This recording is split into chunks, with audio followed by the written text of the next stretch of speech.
नमस्कार दोस्तों, मैं हूं अर्पित और एक बार फिर से आपका स्वागत है।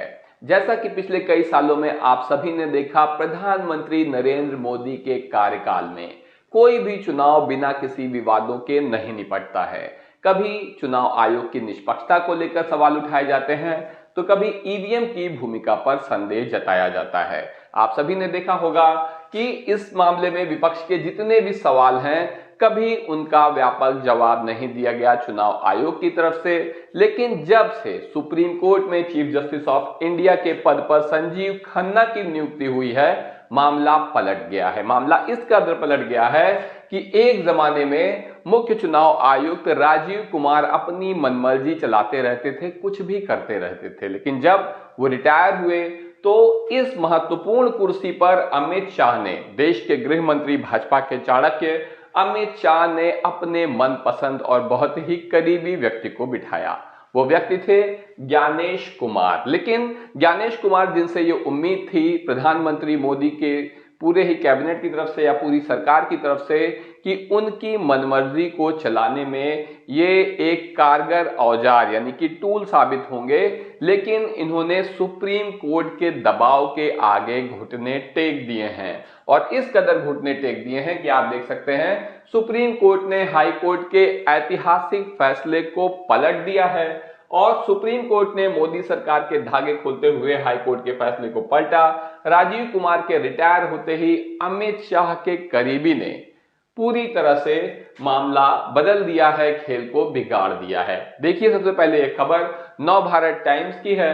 राजनीतिक दलों के साथ करें नियमित बैठकें, इलेक्शन कमीशन का चुनाव मशीनरी को निर्देश। तो इलेक्शन कमीशन की तरफ से यह निर्देश दिया है मुख्य चुनाव आयुक्त ज्ञानेश कुमार ने, और ये वो आदेश है जो राजीव कुमार को अपने कार्यकाल के पहले दिन ही जारी कर देना चाहिए था।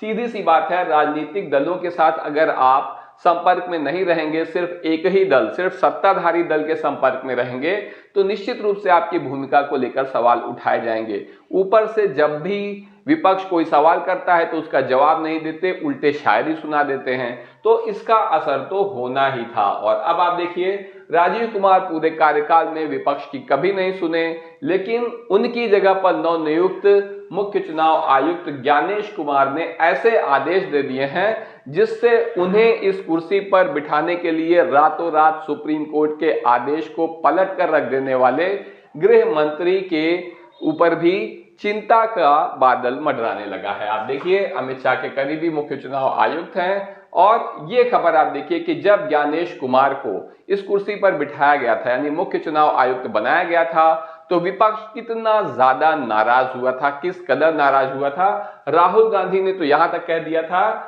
अपमानजनक अशिष्ट मुख्य चुनाव आयुक्त ज्ञानेश कुमार की नियुक्ति पर राहुल गांधी ने जारी की असहमति। तो पहले दिन से ही ज्ञानेश कुमार बहुत ज्यादा दबाव में थे। लेकिन जो विपक्ष का दबाव है वो तो है ही, लेकिन एक और बात जो है, एक और अंतर जो है कि जब राजीव कुमार इस कुर्सी पर बैठते थे तो Chandrachud chief justice of India हुआ करते थे, लेकिन जब ज्ञानेश कुमार आए हैं तब चीफ जस्टिस ऑफ इंडिया की कुर्सी पर संजीव खन्ना की नियुक्ति हो चुकी है। और लगातार उनके दबाव में ज्ञानेश कुमार ने घुटने टेक दिए हैं और ये फैसला दिया है कि राजनीतिक दलों के साथ नियमित बैठक कर मुद्दों का हल करें निर्वाचन अधिकारी, यानी निर्वाचन अधिकारियों को विपक्ष के नेताओं के साथ मिल बैठकर बातचीत करके वो जो भी सवाल उठाते हैं उसका जवाब देना होगा। आप यहां भी देखिए, मुख्य निर्वाचन आयुक्त ज्ञानेश कुमार ने निर्वाचन अधिकारियों को यह सुनिश्चित करने का निर्देश दिया है कि प्रत्येक मतदान केंद्र में 800 से 1200 मतदाता हों। इस मामले में भी बहुत बड़ा बवाल है। राजीव कुमार के ऊपर तो सुप्रीम कोर्ट ने इसी मामले में नोटिस जारी किया हुआ था कि उन्होंने मतदाताओं की संख्या 1200 से 1500 कर दी थी,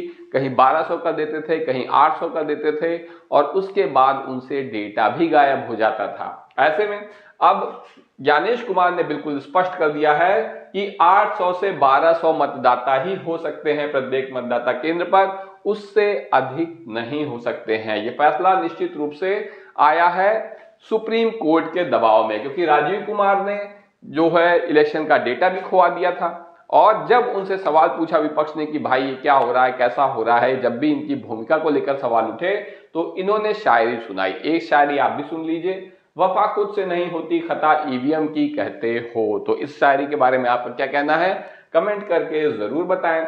वहीं आप देख सकते हैं पोलिंग बूथ पर वोटरों की संख्या क्यों बढ़ाई गई, सुप्रीम कोर्ट ने चुनाव आयोग से जवाब मांगा था। ये इन्हीं के कार्यकाल में ये हुआ था महाराष्ट्र चुनाव के समय में कि इन्होंने 1500 वोटर कर दिए थे 1200 से बढ़ाकर, और उसके बाद डेटा इनसे खो जाता है, ये आप जानते ही हैं। चुनाव आयोग से ग्राम पंचायत का चुनाव भी नहीं संभल रहा, ये भी एक आज की सच्चाई है कि ग्राम पंचायत का चुनाव जो सबसे बेसिक लेवल का चुनाव होता है उसे भी ठीक से कराना चुनाव आयोग के बस की बात नहीं रह गई है।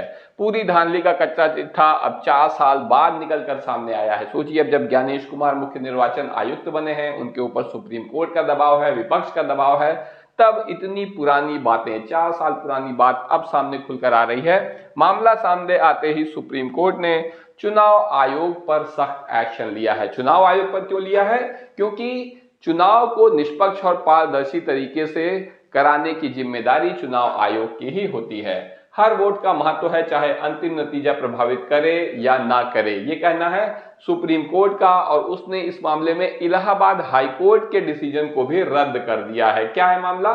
इलाहाबाद हाई कोर्ट के आदेश को सुप्रीम कोर्ट ने पलट कर रख दिया है। और आप देखिए यहाँ पर मामला क्या है कि सुप्रीम कोर्ट ने कहा है कि चुनाव से संबंधित प्रत्येक दस्तावेज महत्वपूर्ण होता है और इसे सुरक्षित रखने के लिए हर संभव प्रयास किया जाना चाहिए।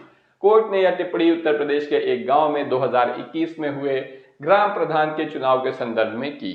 इस चुनाव में डाले गए वोटों की अंतिम गिनती को लेकर विवाद था और मतदान अधिकारियों के रिकॉर्ड भी इसमें गायब हो गए थे। ये एक सुनने में बहुत अजीब बात है, जो मतदान अधिकारी थे, डेटा खो जाता है, रिकॉर्ड ही गायब हो गया, डायरी ही गायब हो गई। तो ये चुनाव चल रहा है या कोई मजाक चल रहा है? आप देखिए, मामला कुल गिने गए वोटों की संख्या को लेकर था कि कितने वोट गिने गए हैं।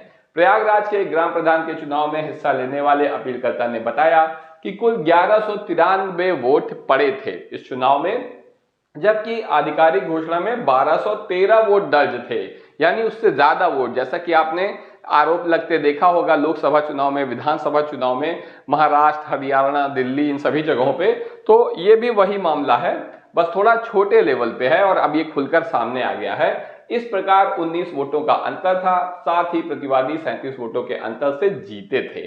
इसलिए भले ही अतिरिक्त 19 वोट घटा दिए जाएं, उनकी जीत पर कोई प्रभाव नहीं पड़ता। हालांकि तो इसीलिए जो है हाई कोर्ट ने कहा था कि हाँ ठीक है, चलो हो गया। हालांकि कोर्ट ने कहा कि उसका उद्देश्य यह नहीं है कि कौन जीता। सुप्रीम कोर्ट ने बताया कि देखो, ये मैं प्रधानी के चुनाव में कौन जीत रहा है, कौन हार रहा है, इससे मुझे मतलब नहीं है, बल्कि ये देखना है कि प्रक्रिया उचित थी या नहीं, यानी कि नियमों का पालन हुआ, पारदर्शी तरीके से, सही तरीके से चुनाव हुआ या नहीं। चुनाव प्रक्रिया पर जो है ध्यान देना मेरा काम है। यह प्रक्रिया संवैधानिक सिद्धांतों को स्थापित करने वाली होनी चाहिए, उनके अनुसार होनी चाहिए। तो इसीलिए यहाँ पर सुप्रीम कोर्ट ने इस मामले में अपना टांग अड़ाया है और हाई कोर्ट के फैसले को पलट दिया है।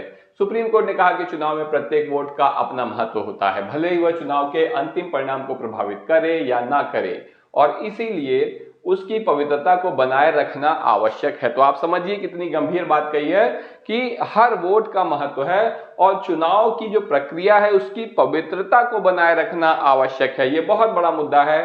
सुप्रीम कोर्ट ने इलाहाबाद हाई कोर्ट के उस आदेश को रद्द कर दिया जिसमें हाई कोर्ट ने एसडीएम द्वारा दोबारा गणना के आदेश को निरस्त कर दिया था। तो आप देख सकते हैं कि सुप्रीम कोर्ट किसी भी मामले में, खासतौर से सीजेआई संजीव खन्ना के समय में, किसी भी धांधली या ऐसा कोई सवाल उठे चुनावी प्रक्रिया को लेकर तो उसे बख्शने के मूड में हरगिज नहीं है। लगातार चुनाव आयोग से गलतियां क्यों हो रही हैं, ये भी एक वैलिड सवाल है, क्योंकि ईवीएम को लेकर सीजेआई संजीव खन्ना ने दिशा निर्देश दिए हैं कि उत्तर ना तो डेटा ना तो रिलेट किया जाए और ना ही डिलीट किया जाए। साथ ही ईवीएम के सत्यापन पर जो सवाल उठ रहे हैं उन्हें दबाने की भी कोशिश की जा रही है, ये भी संजीव खन्ना का कहना है। वहीं संजीव खन्ना के सख्त एक्शन के बाद अब ये मामला सामने आया है। तो आप संजीव खन्ना का रोल आप देख सकते हैं। और अब सवाल ये उठता है कि क्या राजीव कुमार, जिन्होंने पिछले 3 साल में क्या क्या नहीं किया, इस बारे में कुछ कहना बेकार है, आप ही कमेंट करके कह सकते हैं, तो क्या वो बच जाएंगे या कानून उन तक, उनके गिरेबान तक पहुंचेगा? आपकी जो भी राय हो कमेंट करके जरूर बताएं। वीडियो को लाइक करें, चैनल को सब्सक्राइब करें और अपने दोस्तों के साथ शेयर करना ना भूलें। धन्यवाद।